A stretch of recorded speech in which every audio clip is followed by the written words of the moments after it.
మహేష్ బాబు ఇంకా తమిళ్ హీరో విజయ్లు హీరోలుగా సుందర్ సి అప్పట్లో ఒక మూవీని ప్లాన్ చేశాడు. అయితే ఈ ప్రాజెక్ట్ నుంచి మహేష్ ఇంకా విజయ్లు కొన్ని కారణాల వల్ల తప్పుకున్నారు.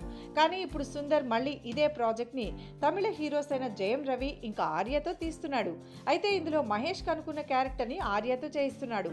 మరి మహేష్ కనుక్కున్న ఈ క్యారెక్టర్ లో ఆర్య ఇమడగలుగుతాడా లేదా అనేది చూడాలి. కానీ సుందర్ మాత్రం ఈ ప్రాజెక్టు బాహుబలి రేంజ్ 100 కోట్ల బడ్జెట్ తో తీయాలని ప్లాన్ చేస్తున్నాడు. ఎందుకంటే ఇది సుందర్ కి డ్రీమ్ ప్రాజెక్ట్ అట. మొత్తానికి మహేష్ క్యారెక్టర్ ని ఆర్యకిచ్చి తనలోని యాక్టింగ్ టాలెంట్ ని బయటపెట్టే పనిలో ఉన్నాడు సుందర్.